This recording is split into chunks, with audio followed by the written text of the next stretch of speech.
Hi, I'm Doug with Hasson and Wong, and I'm here with Bob from Wisconsin. You may know him as Bobman on the internet, those of you who have done a lot of research. Just wanted to ask Bob a few questions about his journey and some experiences.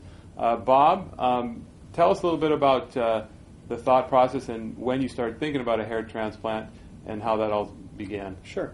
I started thinking about a hair transplant really a long time ago, like in the 90s. I lost my hair very young, in my 20s.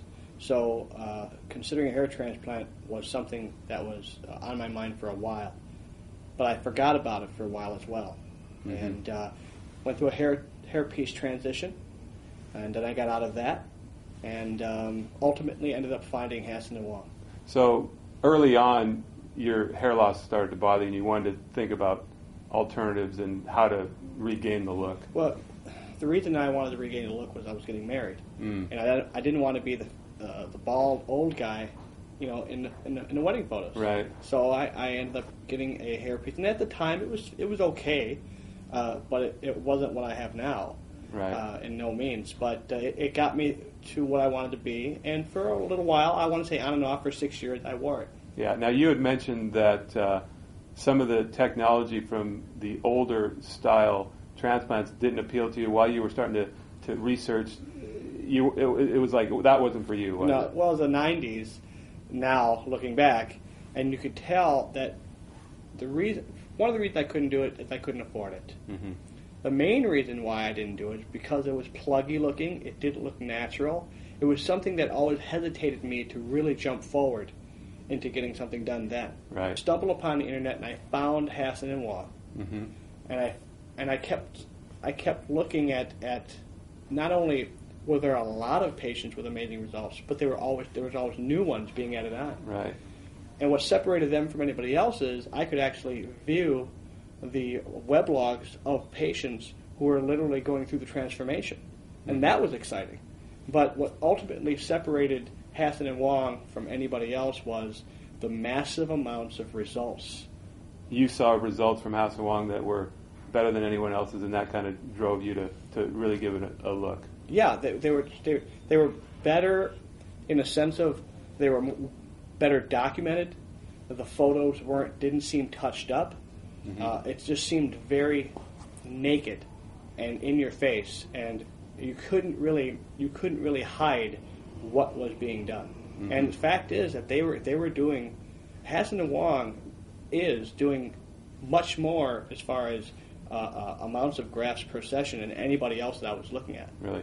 Now, you've obviously showed your story. You've put your photos out there. You've been a great resource for a lot of guys.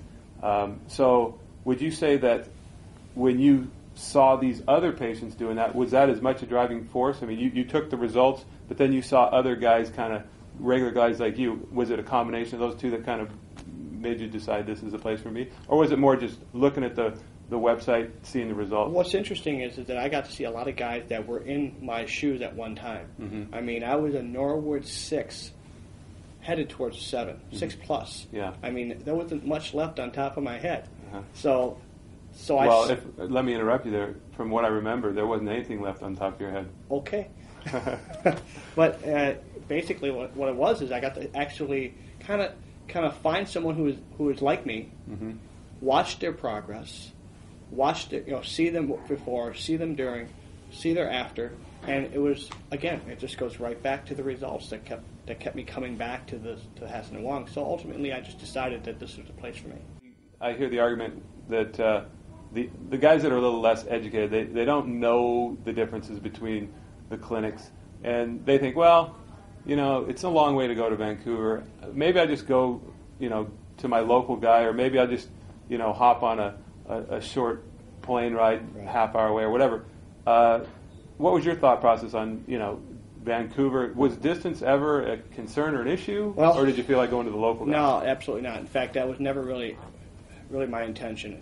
I was always looking for the result. If Hasson and Wong was in Africa, then I would have went to Africa. Uh-huh. I mean, that's just the way I felt about it. I didn't care. Distance and traveling mean nothing because it's the end result that I was after. Yeah. So I get to go and get it done wherever it's got to get done, but I got to go home and live with it. Right. So it doesn't matter where I go. That's a small part of my life. What matters is the rest of my life and the results I get to live thereafter. And I'll be honest with you, travel meant nothing. It was the results that meant everything. Yeah, and honestly, we have patients that went that route. You know, they thought, well, these guys can probably do, you know, something adequate. I'll just stay local. Ultimately, they end up coming here anyway because they're not happy with what they've gotten. So I always tell guys, yeah, travel shouldn't be an issue because this is something that's going to be on your head forever. Travel should never be an issue. In fact, that's why I created, the website and documented my journey, is so people can see and ask. It's not about comparing, oh, this doctor might be better than this doctor. It's about, what did this doctor do? How well did he do it? How many times over has it been done? I mean, it's a no-brainer. Why? Like, again, you guys can transfer your entire practice to the other side of the globe. Well, I'd be traveling to the other side of the globe to get it done. Once you made the decision to come out here, what was it like coming out here, meeting with the doctor, the surgery? How did everything work out there when you were in town? My very first trip out here was like a surreal experience because I was watching a lot of these patients, for like a long time, like a year or more, just watching their progress. So when I got here and I got to meet, Joe, which is one of the guys I watched, it was like meeting a celebrity, and it was really kind of wild. So it was a really surreal experience. I took it all in. I enjoyed the whole thing. But Hasson and Wong, you guys did nothing but treat me with the utmost respect. You cared for me. You made me feel very welcome, very comfortable. Any issues that I had were pretty much minute because I kind of knew what to expect based on past patients. But being here was just nothing but a treat, and all 3 times now. Once you got here, everything pretty much lived up to expectations. Well, the only thing I was worried about when I got here was my hair, my front. I haven't had a front for 15 years. So when I got here, I'm like hoping Dr. Hasson can make that part look good, and it came out fine. It looks great. Yeah, and so you were worried about the hairline, how it was going to work out, where it was going to be placed. Yeah, and so when he sat there and he drew it, and he erased it, then he drew it again, and he erased it, and it kept coming back.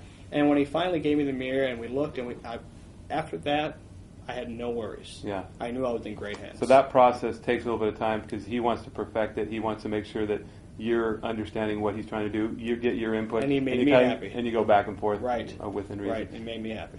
How was the surgery itself, and was it what you expected, or was it easier? Well, I want to say it was actually exactly what I expected because of my research. Okay, and now, like as far as the surgery and post-operatively, were you fairly comfortable? Did you have any issues after surgery? Were you in any extra discomfort, or did it go pretty smooth? Oh, no, not at all. In fact, my first surgery lasted, better part of a 10-hour or more surgery. The second one was around 8-ish hours. Both times, I took my cab back to the hotel and went to bed. I had a little something to eat, went to bed, woke up the next day, came back, had a shampoo, and in no time did I feel like there was major discomfort or pain at all. Now, did you tell anybody back home, any friends or family, that you were going to do this, or were you kind of keeping it a secret? No, it's just that's the whole thing too. Keeping it a secret and hiding it is not something I was really into. And as far as everybody knowing, everybody who knows me knew, and they still don't remember that guy. They see me as I am now. Yeah. So even people who have to put themselves in a position where they go back to work and they're exposed, it doesn't matter. It's a short thing. It's a month or 2, maybe 3-month thing, and then you're growing hair. You're back to normal. And you're better than normal, and people don't see or remember those things. Some patients have the luxury of wearing a hat.